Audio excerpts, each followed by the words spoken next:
Hello students, कैसे हैं आप सब लोग। आज हम इस वीडियो में बहुत ही इंपॉर्टेंट टॉपिक डिस्कस करने जा रहे हैं about antenna and wave propagation, जो कि है फोल्डेड डायपोल एंटीना। हम टाइप्स ऑफ एंटीना डिस्कस कर रहे हैं। डायपोल एंटीना हमने ऑलरेडी डिस्कस कर दिया है लास्ट वीडियो में। अगर अभी तक आपने लास्ट वीडियो नहीं देखी है, it is highly recommended that you go and watch the last video first. जाइए लास्ट वीडियो देख आइए, उसके बाद ये वीडियो देखेंगे। अब मैं कंसीडर कर रही हूँ आप डायपोल एंटीना जानते हैं अच्छे से, तभी आप फोल्डेड डायपोल एंटीना समझने आए हैं यहाँ पर। So what is folded dipole antenna? सबसे पहले डेफिनेशन देख लेते हैं। स्ट्रक्चर कुछ ऐसा दिखता है, ये मेरा फोल्डेड डायपोल एंटीना है। डेफिनेशन क्या होगी? फोल्डेड डायपोल एंटीना, या तो मेरे पास एक डायपोल एंटीना था। डायपोल एंटीना कैसे बना था? मैंने बताया था 2 वायर ट्रांसमिशन लाइन है, उसे हमने फोल्ड कर दिया है 90 डिग्री एंगल पर, तो ये मेरा डायपोल एंटीना। अब मैं क्या करूंगी, इस डायपोल एंटीना को भी मैं फोल्ड करूंगी। मैंने क्या करा, इसकी इस वायर को फोल्ड कर कर ऐसे कर दिया, इस वायर को भी फोल्ड कर कर ऐसे कर दिया, तो ये हो गया मेरा फोल्डेड डायपोल एंटीना। इसे हम कैसे और रिप्रेजेंट कर सकते हैं? मेरे पास एक डायपोल एंटीना था, डायपोल एंटीना के साथ मैंने एक और एंटीना लाकर इसे जोड़ दिया, तो यहाँ पर ये एंटीना एक डिफरेंट एंटीना है, ठीक है, और ये जो ब्लू वाला पार्ट है ये डिफरेंट एंटीना है।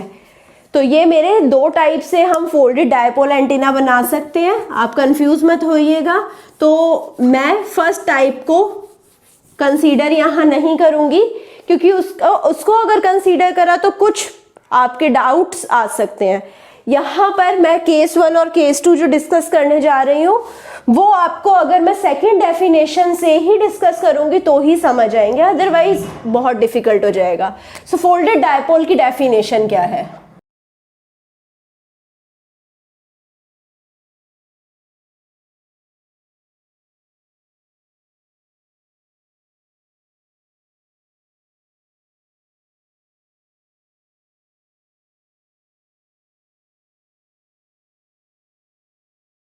ये क्या है? ये कॉम्बिनेशन है 2 पैरेलल डायपोल का, जो कि मैंने अभी आपको सेकंड डेफिनेशन बताया था कि हमारे पास एक डायपोल तो चलो ये है, एक और डायपोल हमने पैरेलली कंबाइन कर दिया है, तो ये हमारा फोल्डेड डायपोल एंटीना बन गया।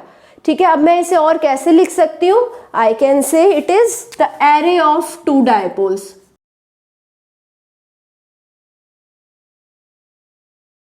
मैं कह सकती हूँ ये एक एरे है 2 पैरेलल डायपोल्स का। तो अगर अब हम इसके रेडिएशन पैटर्न पर आए, तो रेडिएशन पैटर्न डायपोल जैसा ही दिखेगा। मैंने आपको क्या बताया था, जब हम एरे लेते हैं और सेम फेज रहता है तो जो रेडिएशन पैटर्न होता है वो उसका डायरेक्टिविटी इंक्रीज हो जाता है। तो रेडिएशन पैटर्न सेम रहेगा, बस डायरेक्टिविटी इंक्रीज हो जाएगी। तो अगर मेरा ये डायपोल एंटीना है, ठीक है, ये मेरा रेड वाला पार्ट, मैं डायपोल एंटीना का रेडिएशन पैटर्न बना दिया। तो अगर मेरे को फोल्डेड डायपोल एंटीना का रेडिएशन पैटर्न बनाना होगा तो वो कुछ ऐसा दिखेगा।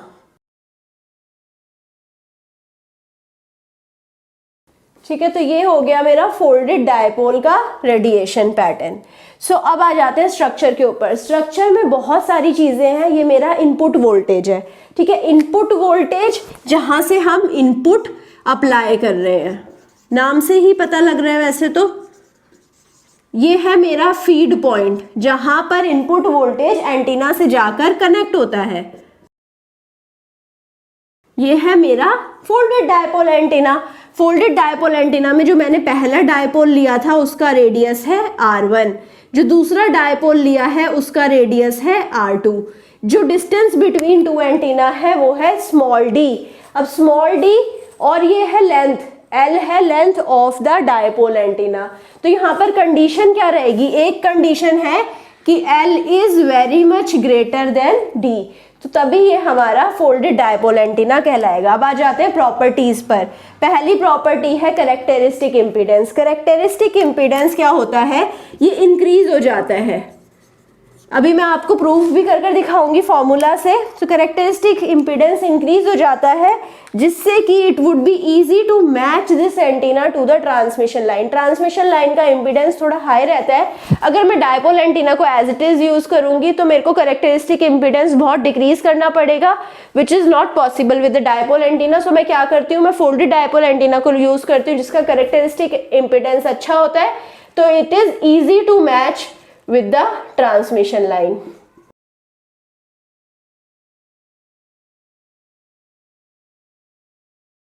ट्रांसमिशन लाइन के साथ इजीली मैच हो जाता है।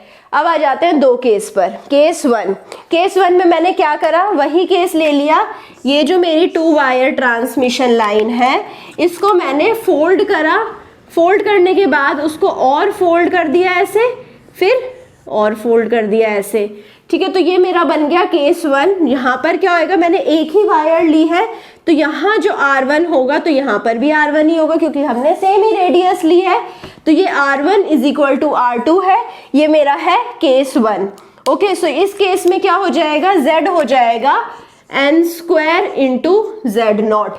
n क्या है, n है number of antennas in the array. इसमें कितने एंटीनाज है, एक है ये एंटीना, एक है ये एंटीना, तो 2 एंटीनाज है, तो वो हो जाएगा 2 स्क्वायर इंटू Z0।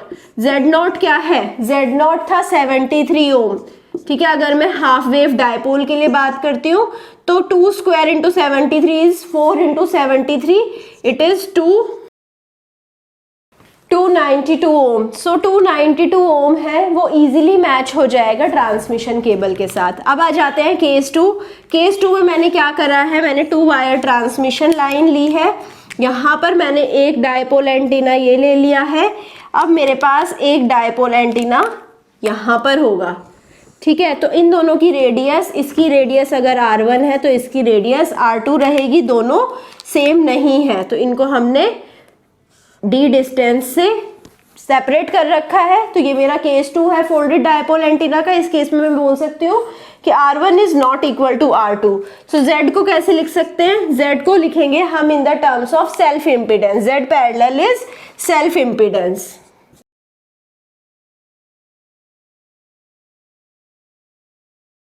ठीक है। तो इसको हम 1 plus D log of D upon R1 upon 1 plus log D upon R2। सो ये हो जाएगा मेरा इम्पिडेंस, कैरेक्टरिस्टिक इम्पिडेंस। इसे हम कैसे लिख सकते हैं, Z parallel into Z ratio. तो इसे हम क्या बोलते हैं, Z ratio is step up impedance, ठीक है। Z पैरेलल तो सेल्फ इम्पिडेंस, और Z11 कुछ भी बोल लीजिए आप इसे। D क्या है, distance between the 2 antennas, distance between 2 dipoles, ठीक है। अब आ जाते हैं R1 और R2 पे। R1 है radius of first dipole of dipole 1, R2 हो जाएगी रेडियस ऑफ डायपोल 2, ठीक है। अब आ जाते हैं बैंडविड्थ पे। If I am using the folded dipole antenna, तो बैंडविड्थ क्या हो जाएगी, बैंडविड्थ इंक्रीज हो जाएगी, जिसकी वजह से इसकी एप्लीकेशंस भी इंक्रीज हो जाएंगी। तो FM और TV ब्रॉडकास्टिंग में ये इजीली यूज हो जाएगा।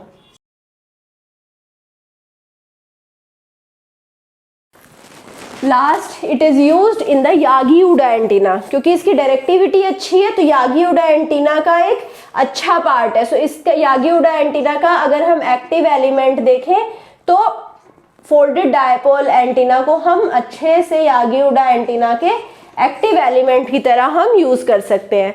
सो आई होप आपको समझ आ गया होगा कि फोल्डेड डायपोल एंटीना होता क्या है, उसकी रेडिएशन का स्ट्रक्चर और उसकी डिफरेंट प्रॉपर्टीज। कहीं पे भी कुछ डाउट है तो जाइए कमेंट सेक्शन में लिख दीजिए, and I will be trying to reply you as soon as possible. I hope अगर आपको ये सेशन पसंद आया है, आप जाएंगे, लाइक करेंगे, सब्सक्राइब करेंगे, एंड ऑल्सो आप अपने दोस्तों के साथ शेयर करेंगे। Thank you so much.